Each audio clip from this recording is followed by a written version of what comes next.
Hello everybody and welcome. Anton does that to me every week. He waits until I'm saying something silly and then starts the show. Thank you, Anton. Welcome, Eric.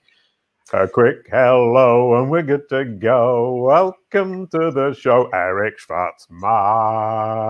Beautiful. Thank you. Thank you for the intro. Oh, it's a pleasure. It's lovely to have you on the show. I was on your show, so we decided that you would then come on and tell me how to get featured on top websites, which I'm really keen to do. I think a lot of us are. But before we start, we're going to have a quick introduction of Brand SERP, which is how I introduce the guests. So if we can have that first screen. I've been taking screenshots of your Brand SERP all afternoon. And as you can see on the left, we've got New York. I actually misspelt it, and then I thought I'd leave it so I could put on a silly New York accent, and that didn't work at all. And on the right, we've got San Francisco. And as you can see, in New York, you've got your photos, but not your Twitter boxes. And in San Francisco, you've got the Twitter boxes and not the photos. And if you look at the bottom, it's a different Eric Schwartzman in each town who's competing with you. So my conclusion is the Eric Schwartzman, who is a lawyer in New York, is less strong in terms of online presence than the one in San Francisco, excuse me, is less strong than the one in New York, because he's getting rid of your Twitter boxes and Google doesn't think they're very interesting, or it's trying to disambiguate with the photos. So on to the next one, which is your knowledge panel. I love knowledge panels, and I got their home right in the middle of your forehead. And that home symbol means that you've nailed it in terms of Google actually knowing where the home of the entity is, which is ericschwartzman.com. And I've been working on that this afternoon for the Kalicube course and the Kalicube platform, which is how to get a knowledge panel. And the most important thing is having the correct home for your entity, and you've absolutely nailed that. So congratulations. Right. Onto the show. You're going to talk to us about how to get featured on top websites. So first of all, you're a digital marketing coach. Tell me a little bit about that. So I actually went to school to be a filmmaker. And then I got out of school and I worked in movies for many years in special effects. And you're still sure that you weren't in this film we just found? Sorry, just to explain to everybody. I was not in the film, but I did work in special effects for many years before taking up a position as a vice president of marketing for a games company. And that was just sort of at the dawn of the internet.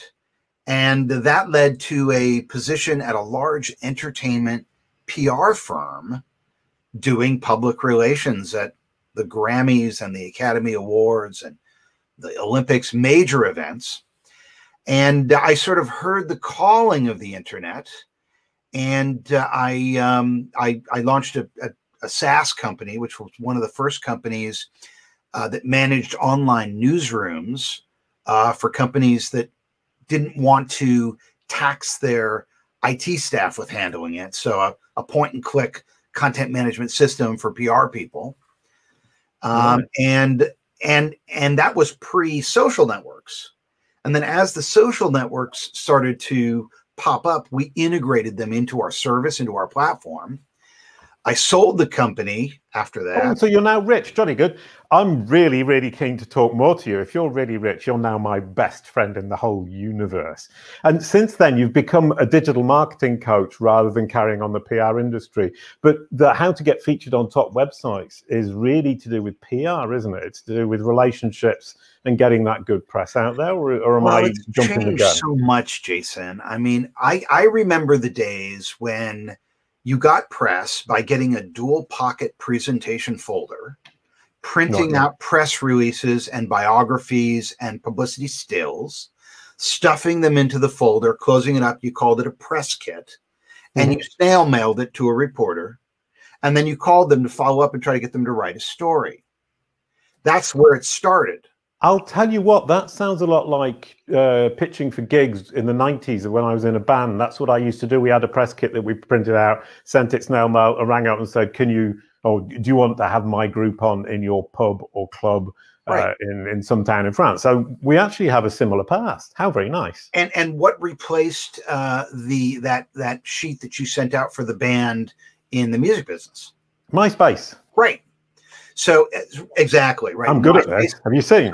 That became digital, and for the press kit, the press kit went away and it became the website. And I can remember early on, you know, I would be breaking a big story and I would come in early at 6 a.m. and put on my war paint and get ready to start calling reporters.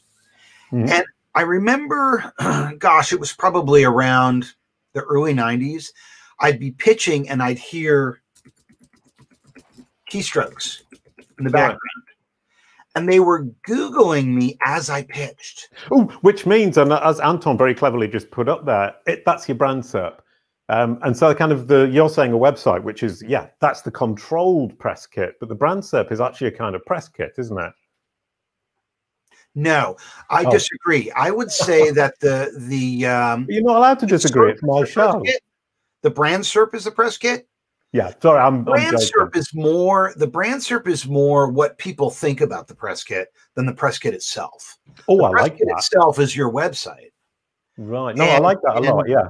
And the knowledge graph would be, you know, the AP, the Associated Press, or the Agence Free Press wrap up or summary of the press kit. Right. Well, you're doing a really good job with this analogy. I like this. You're very good at that. Right.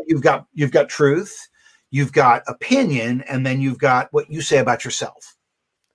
Ooh, I'm gonna have to write all this down. Crumbs, that's brilliant.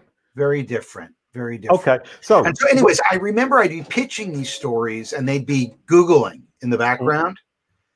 And if what I said in the pitch that I gave them was not reflected on the website, they wouldn't believe me. There was a sort of fracture in message. They would say, well, wait a minute, why are you telling me this and I'm on the site and there's nothing about it? And that's when I realized, wow, if I'm going to be effective in PR, I can't just do it offline. I've got to be able to control the message online as well.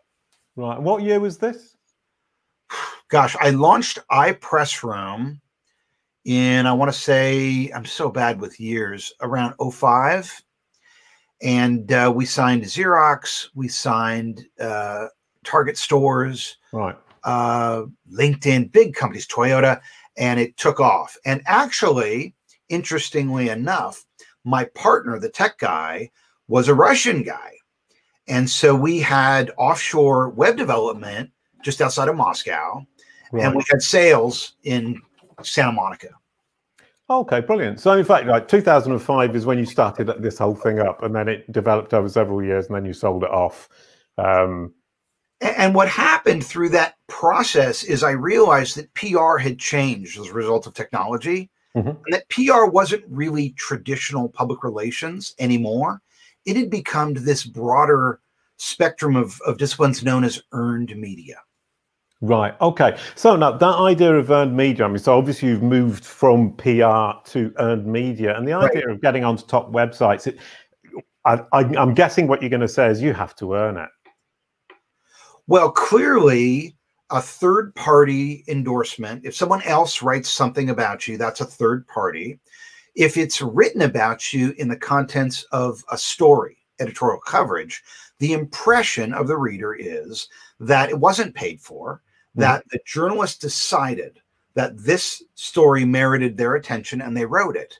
And so it's an implied endorsement, almost as Google treats links as recommendations, right? These are public testimonials that underscore your reputation. And, you know, there's nothing like a referral or a recommendation, right? Even kids know, young kids know, if they want to get a date with a girl and the girl doesn't know them, it's better for the guy to approach someone who knows the girl, who can make an introduction or referral. Right? I'm taking notes.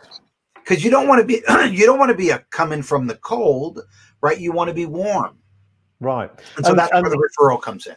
Yeah, and that okay. So in that case, for a journalist, for example, the journalist is referring to you or recommending you, but then don't you need a referral to that journalist to get their attention in the first place? It depends. So I'll tell you a little story. There's a big trade show every year in Vegas called the Consumer Electronics Show. Right. Probably heard of it. Maybe you've been there. It's such a big event in terms of number of people and stuff going on and money spent that literally you could walk across the trade show floor stark naked and nobody would notice you, right? I mean, Okay. even if you were gorgeous. No, that's how much is going on. Right. Okay. So it's very difficult to get attention because you've got Sony and Samsung and Panasonic and the studios all making these huge announcements. Right. So maybe if you're a brand like that, you know, you can command some attention. But if you're not, how do you get noticed? So well, obviously not being naked. You're going to tell me, don't try the naked thing. I'm going to give you a story of how I got a small, fairly unknown company noticed at that trade show through earned media. Can I guess? Hang on, I'm going to guess. You dressed up as a pineapple. How did you know? You saw the picture. You saw the picture. No. So here's what I did. Okay. So the company was called eCast. Right. Oh, I've heard of them. They had taken jukeboxes from restaurants and nightclubs, right, taken out the record changer and put in a computer, and they were warehousing a library of songs. And now instead of walking up to the jukebox and having 40 selections, you had 1 million. Right. Okay. And we wanted to try to get noticed at the Consumer Electronics Show. So the typical way you do it is you're exhibiting at the show. Mm-hmm. The exhibitor gives you a list of the pre-registered press. You take that list, you look through it, you find the people that you think are the right targets. You send them an email, you say, hey, come by the booth. I'd like you to meet the CEO. We have this new product. Well, you can imagine it's a feeding frenzy once that pre-registered press list comes out. Right. And often the messenger is more important than the message. Right. So rather than just take that list and send out my press release to all of them and say, hey, come on by the booth, what I did was I went to Boing Boing, which is a website that covers technology. Right. And I sent an email to one of the reporters and who I didn't know. And I just sort of queried them with what's called a pitch letter. I didn't give them everything, but just enough to whet their appetite. They didn't know me. And I said, hey, we've got this jukebox. It's got a CPU instead of a CD changer. We're taking it to the CES. It's iTunes for the bar. And I'll give it to you exclusively for your blog if you write about it before the show. Right. So he says, wow, an exclusive. He looks at the photos. We get deeper. We talk. He takes it. He goes for it. He writes the story. Now, the story breaks 2 weeks prior to CES. So rather than send a press release out to all the pre-registered press, I send a link to the Boing Boing blog post to all the pre-registered press. And I say, by the way, we're having a party at MGM in one of the suites. Why don't you come on by? Well, as you can imagine, the party was full. We had tons of press there, and we got everything we needed without having to go one-to-one. So really, if you think about media and media relations, news media relations, it's influencer peddling. You can go down the ladder, but you can't go up. So the idea is to figure out who the most influential media outlet is in a category. Right. Try to get a placement there, and then send that placement to the other outlets in the category so that you can develop a snowball effect. Right. Okay. Lovely, lovely. Now, we have the problem today, obviously, I mean, with COVID, but even before COVID, it is you don't go out all the time. You don't necessarily meet people. In the current climate, how do you get near to these people? Because, I mean, you can't have a party at this You don't have to get near to break a story. So, give you another example.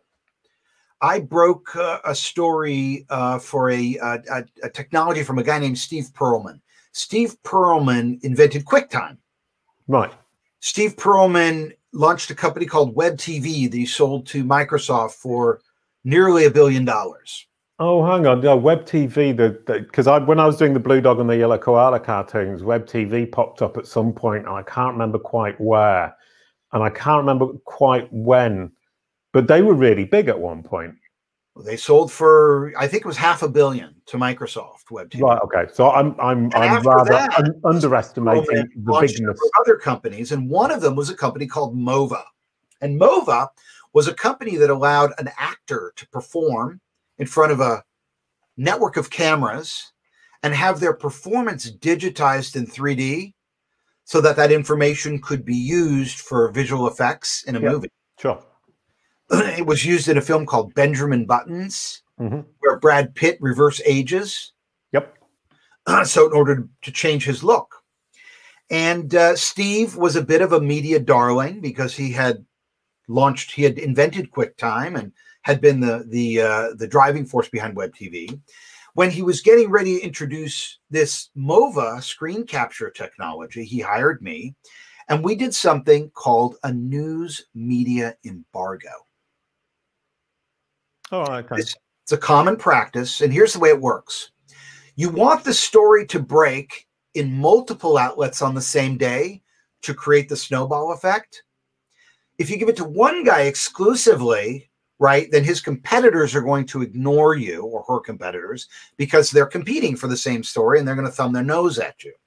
So a common practice is to create your news media materials, send them out to reporters who agree to respect a news embargo, which means they will not publish the story until a certain date. And then you lift the embargo on that date. Every year, Edelman, the largest public relations agency in the world, releases their Trust Barometer study, which determines the most trusted sources of information. I am lucky enough to be included in that embargo. So I have that information right now, but I can't tell you what it says until tonight at 11 p.m. because that's when the embargo lifts. So for Steve, what we did is we did an embargo that included, here's what we got out of it. We got the front page of the New York Times. We got the marketplace section cover for the Wall Street Journal. We got the San Jose Mercury News and the San Francisco Chronicle, right? Both competing papers. We got the Associated Press, and we got the Hollywood Reporter all on the same day. Now you can imagine when you lift an embargo and you have that level of coverage at that height of influence, it's a feeding frenzy. And now if you were to search Steve Perlman MOVA, you would see thousands of articles that have been written about it, and it was all engineered through one news media break. And had we done that news break in some little teeny paper that nobody really knew about, the chances that it would have flowed up the influence ladder are very low. But if you start at the top, everyone jumps on board. Yeah, okay, that's lovely. So, I mean, we get the idea of it can flow down, but it can't flow up, which is actually an incredibly useful insight that I hadn't really considered before. But so far, you've told us stories or examples of, names, big stories, big places. ECAST was not a big story. They were unknown company. Nobody knew who they were. They were a startup. ECAST, the jukebox company, was an unknown company with no press and no story. They were a startup. Okay. So, sorry, in that case, maybe I misphrased it. What I'm saying is, as an individual, yeah, how do you do it? I'm now. We've gone for the corporation thing. We've gone for the big startup-y thingy. Now I'm an individual. I want to get onto the top websites in my industry. What is my plan of action? Okay, so it is going to depend on a lot of different things. So let's walk through what that criteria is. Very good. Okay? The first thing is, do you want? We'll role play this, and I will be your PR advisor, and we will come up with a strategy. Right. Fair? Yep. You sound like my teacher, and I like that. This is good. Okay. So, Jason, do you want to have your byline published on websites, high-profile sites, or do you want them to write about you? But the thing is, I would immediately say both. But in fact, I suspect that people writing about me all the time would become boring. So I think I would rather create and have my byline out there so I can actually manage the story myself. So this is a great segue because we're getting in to the sausage factory of news. So let's take a moment to just appreciate what makes news. Why would somebody write something about Jason? Or anybody for that matter, about me or anybody, not just you. But why would they write about it? Well, news is a first draft of history. It's not always right, but it's first, right?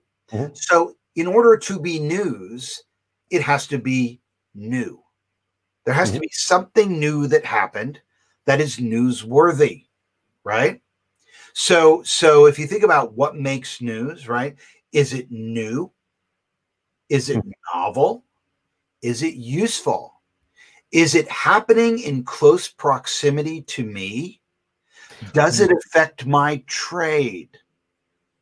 If a dog bites a man, that's not news. But if a man bites a dog, that's news. Yeah, I mean, and so we're really thinking about as well topical and geographical relevancy, which is what we saw earlier on with your brand SERP. New and unusual. These are all different things that make news. Okay. You know, there's actually, if you want to get inspired on headlines, hop on over to the Associated Press website. They actually have a category called oddities. And those are unusual stories. And you can see what type of thing they cover. Right. But ultimately, for you to get news on a top website, you have to conform to these formulas, right? You have to figure out a way to present something that's novel, new, useful, happening in close proximity, affects a lot of people, unusual. And you're saying that that's for me to write for them or for them to write about me? Both. Because when you send your pitch letter over, you've got to be able to make it very clear to a writer on deadline that you've got a story that they can get their arms around and get out the door in a couple of hours. And this is why thick issues don't get a lot of coverage. You know, you wonder, oh, why don't they write about this? Why don't they write about that? Well, usually because the manpower required to do an article like that is too great. And because there's so many shades of gray, those types of stories don't reach as big of an audience, right? You think about like articles in the New Yorker, which are very well sourced and researched, and 10,000 words don't get the readership. So you really have to think about the game, and you have to match the message to the media. Now, there's also a question is, are news stories not getting shorter and shorter and shorter because people's attention is getting shorter because people want to fight a marketplace for long form content. It's smaller, it's longer lead, right? You don't do news content in long form. You do feature oriented content in long form because it takes longer to produce, so it requires a longer shelf life to ROI. Okay, so come back a step. I mean, obviously, kind of saying I've presented, I've got this news, and I present. How do you actually get the people to pay attention to what it is you're presenting to them? Because I mean, as we know, we get boatloads of propositions. As soon as you have any kind of influence, as soon as you have this opportunity as an author to publish, you get lots of propositions. How do you cut through the clutter? By targeting the message to the media. You don't shotgun it. If you shotgun it, you get nothing back. Instead, you really have to find out who might be interested. So we look at your backstory. We look at what makes you interesting. We find a news hook. We peg that news hook to news of the day. Example, you're an expert in brand SERPs. I am. Part of brand SERPs are knowledge panels. Yeah. We're in this environment today where we're sort of in this situation where there's an epidemic of misinformation everywhere. Yeah. And no one knows who to trust or what to trust. They don't trust the government anymore. They don't trust the media. You know, there's a trust deficit, and no one knows where to turn for information. Right now, we turn to Google, and you and I know that the SERP is recommendations and the panel is fact, but most people don't. They just think, oh my gosh, this is fact here. What's coming up, right? Yeah. So there's no truth ranking factor in the Google algorithm. There's no truth ranking factor in Facebook. There's no truth ranking factor in Twitter, right? We need a truth ranking factor. And my client, Jason Barnard, who is an expert in brand SERPs, wants to talk to you about this problem, Because if we don't get back to truth, we have an uninformed public. And if we have an uninformed public, we make decisions based on misinformation that affect the public good.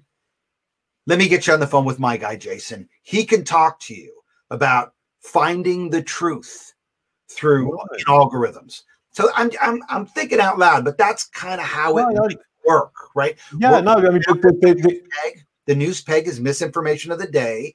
We looked at what you do, which is you're a brand SERP guy. What do you have to say as an expert about what's happening today? Because they're interested in what's happening today. Their news, it has to be new and novel.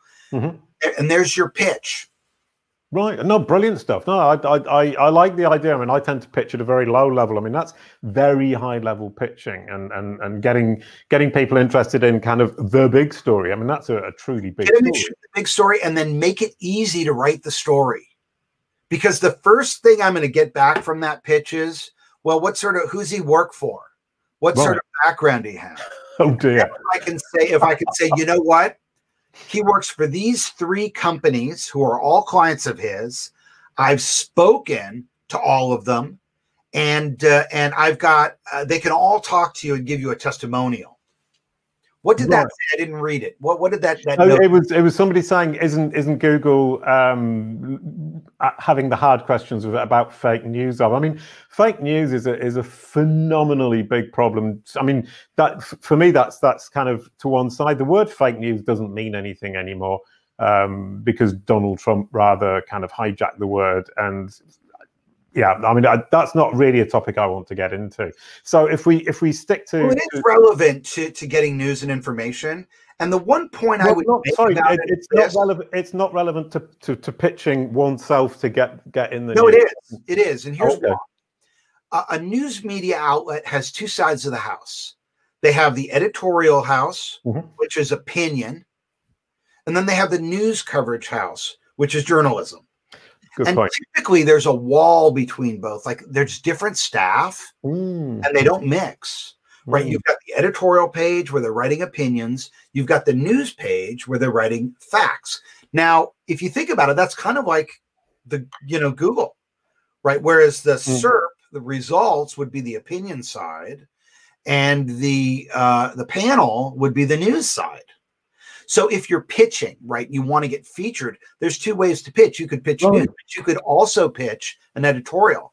I could call, I'm not getting any response from the news side. I can call the columnist editor or the contributions editor, the op-ed editor. Right. And I can say, hey, my guy, Jason Barnard, is an expert in brand SERPs. He is absolutely appalled by what happened with the run on the Capitol and the misinformation and the fact that people are screaming about, Parler being deplatformed. He's got an opinion of why it matters. It's not a First Amendment issue. It's not a communications decency 230 issue. It's something else. Here's what it is. Here's my guy. He's going to write this for you. And they might say, oh, that's interesting. Give me an outline. And if they like the outline, then we can move forward and we can get you an op-ed. Now it's byline to you. That results in thought leadership. Right. Not just awareness. No, I like the idea of dividing it into the op-ed and the news aspect. I mean, how do you approach them differently? I mean, that idea of news you were talking about earlier on. So I mean, if I call a reporter and I say, hey, talk to my guy, Jason. He's really cool. He's really nice. You'll like him. He's in Paris. He knows where all the great restaurants are. And, he's sort of got this centrist, but almost left-leaning opinion, which is in line with these other people on your editorial board. The journalist is going to say to me, get out of here, man. I do news. I don't want to hear your opinions. Nothing kills a press release quicker than adjectives. Oh, I like that. So I like the idea rather than the fact. It's an opinion. They want factual information, quantitative data. You make qualitative insights, but don't give me your opinion. This is the biggest reason we have media illiteracy in our country today, in the U.S. today. And I think around the world, people don't discern the difference between Fox News reporting and Fox News opinion. So they tune in, they see, Tucker Carlson spewing his, propaganda, and they think, oh, this is news. It's not. The problem with broadcast journalism is the distinction between editorial and news is not made. So people are confused by it. And I think a lot of people, even people that I meet in the West, they come to me and say, hey, look at this story. Can you believe this is happening? And I say, dude, this is an op-ed. It's an opinion piece. It's not fact. Okay. And if we bring it down to industry level rather than kind of this is national, international news level, which probably doesn't concern most of us. I mean, the idea from my perspective is say, okay, if I was a vet, let's go for dogs and cats. I'm a vet and I want to get onto a top website in the vet industry. I mean, how would you go about differentiating between? So here's how I would do it. First, I would find the hook, right? I would look at my background and I would find this sort of, what's my angle and how am I going to peg that to news of the day? Right. Oh, okay. Oh, sorry. So you're matching the person, your client, the vet, with the actual news and seeing how you can make that link so that you can then present it to journalists. Like I did with you, right? I tried to make your knowledge of brand SERPs relevant to this disinformation age that we're in. Right. Okay. Just had a flashpoint at the U.S. Capitol. Yeah. Insurrection. No.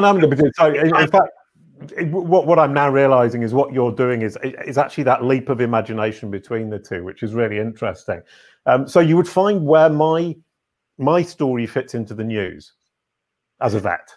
Right. So what I would do for the vet is first I would find your story, then I would find the news item of the day that I'm going to attach it to, and that's called a peg in the news business. Okay, thank you. I like that. I didn't make it up. I'd peg it to a hot topic. It makes sense. And then once I did that, I probably would pull, I do some searches online and I do news searches, not everything searches. And I try to find articles that are around that. And I might do some density analysis to see what keywords are cropping up most commonly. And then I might take that keyword and hop over to a tool like SEMrush, put it into SEMrush and see what the related terms are. Right. Okay. And I try to basically get myself a cocktail of specific keywords that are going to help me find news coverage around that area. Okay. Once I had those keywords, I'd go back to news search on Google and I'd put them in and I'd see what outlets are covering them. And I'd look for news media outlets that didn't cover it once, but news media outlets that cover that sort of thing on a recurring basis. The outlets rather than the journalists, then?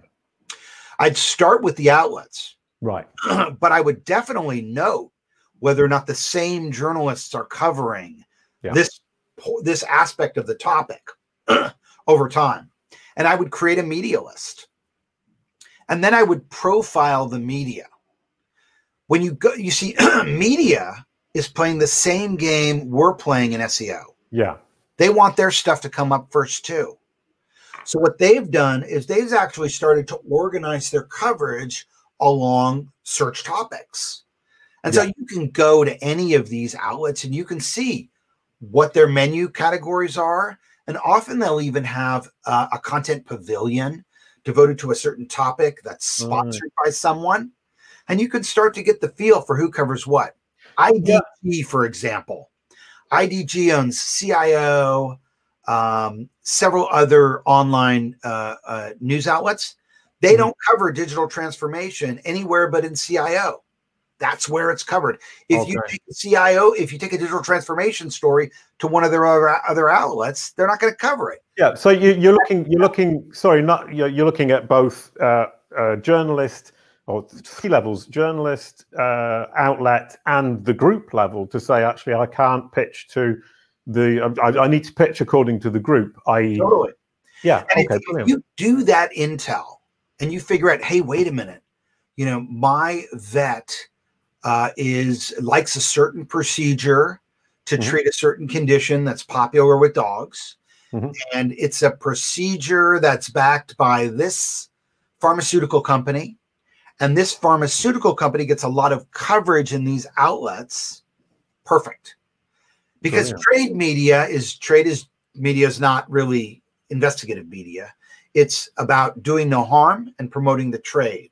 So if you can tie in with a story that a trade media outlet's advertiser likes, that's gonna make it easier. Okay, and I mean, I was talking to you. You're talking about now newspapers or media outlets are looking to the same things we are, which is to rank and to turn up in Google. Totally. I was talking to Louisa Fram from LA Times and Simon Heseltine, who were talking a lot about this and saying, I mean, Simon in particular says, I have to go in and I have to train journalists to write titles that are less ambiguous and more Google friendly. Yeah. Do you find that journalists are happy if you get involved in that process, or do they think you're stepping on their toes? It's a very good question. So I think I was slightly worried with the pause that it was a really bad question. Journalists who are successful today realize that they're writing for 3 audiences. Ooh, 3, that's one more than me. Jolly good. Yeah, they're writing for their editor. Brilliant. They're writing for their reader, and they're writing for Google. Okay. If you look at the outlets that are doing a good job, and I would use the New York Times as the gold standard here, you see that they actually move different headlines in print than they move online. Right. Right. So because serendipity does matter, and piquing someone's curiosity with a question or with urgency or with suspense when they're perusing through their app on their iPad matters. But if you want to unleash the archival value of news, you have to be direct, which means you have to write a boring headline for Google. So if we think about how we merchandise news through different channels, the suspenseful headline, the urgent headline works great on social media. It works great in an app. It doesn't work for Google. No. I have a story on this one. Oh, you have it. Oh, you're asking permission to tell a story. How lovely. So every year, I'm not a sports fan, but every year on Super Bowl Sunday, it's the one game I watch, and I usually make, which is sort of a custom in the States, I make chili. Oh, so it's a dish, right? So I make chili, and I'm a lousy cook, so it always comes out terrible. And I always spend most of the game trying to convince my wife to eat it, and she won't, right? So I'm the only one who eats it, and I say, no, I mean, after several years being married to you, making bad chili during the cup final day, she's going to learn her lesson and stop eating it. So one year, I said to her, honey, what if I made the chili that they used to serve at 72 Market Street Cafe in Venice Beach? Now, that was a restaurant that's no longer with us, but it was owned by, who's the guy who played Dudley? Dudley Moore. It was owned by Dudley Moore. Who was the guy who played Dudley? Dudley Moore. And they had a dish in there called Kick-Ass Chili. And it was great. And I said, honey, what if I can make the Kick-Ass? Will you eat it? And she said, yeah, go on over to the LA Times website. I know they published the article. Right? So I go over to now I may be a lousy cook, but I'm hell on wheels with the search engine. Okay. And I couldn't find the goddamn recipe. I'm searching every keyword I could possibly find. I can't find it. So I hop over to LexisNexis, okay? And I do a little Boolean filtering over there, and I find the story. And it's under the headline, Almost Angus. Right. Can't find it. It's invisible to a search engine. Sure, yeah, no. So I decide I'll do an experiment. I will blog the recipe. I'll write about my experience. I'll SEO it for Kick-Ass Chili, and I'll help the next poor sap who comes down this road. Right. This is 10 years ago, Jason. If you search Kick-Ass Chili today, I am still number 1 or number 2 for that keyword, right? And it just goes to show you, right? It doesn't matter if you have a bunch of great content that people can't find. Right? You got to stop focusing on having a great story and focus more on how people are going to find your story. I did make the chili. It did come out. I thought it came out great. Your wife didn't. Said it was too spicy. But that's the story of Kick-Ass Chili and sort of, I mean, could you imagine the LA Times the LA Times, the once great newspaper, right? And here my little blog outranks them. Right. Oh, Louisa Fram, who I met, who works at the LA Times, is probably listening to this, and she will now go and optimize that, and she'll pick out. They do come up now, but for years they didn't, and I was the only one who came up, and I even linked back to them, you know. But I remember at the time I'd spoken to Rob Barrett, who's handling interactive for them, and you know, it's a sad. The LA Times really is a sad story. You know, I had been a subscriber for years, but, you know, they really don't have the news reporting staff that they used to. And, you know, they've been through Chapter 11. I think kind of having the news reporting staff that we used to is becoming a problem, because the media are losing income and losing their business. Get it right. Look at Axios. You know, Axios, center of the aisle, getting it right. They just purchased a local outlet out of North Carolina, which was a newsletter that they purchased for, you know, I think it was 50 million or something like that. So you can get it right, but it's very tough, I think, to, you know, to turn a big ship quickly. Well, sorry, I mean, I think to be fair to all these media outlets, you know, I mean, they're old school. They're coming from a different world, and it is very difficult to adapt to what we're currently living through. New York Times. Yeah, so I'm trying to be nice and generous, and I'm trying to be sensational, because I know what which is why you're probably going to get in the news, and I know what makes news. Brilliant, thank you. That's a brilliant ending, because you're in the news and I'm not, and that's the reason. Thank you very much. A quick goodbye to end the show. Thank you, Eric. My pleasure. Brilliant. Great connecting with you. Hopefully on the Champs-Élysées after this contagion is behind us. It's a date, Eric. See you soon. We'll have the duck confit at Savvy. Oh, right. Okay. You're paying.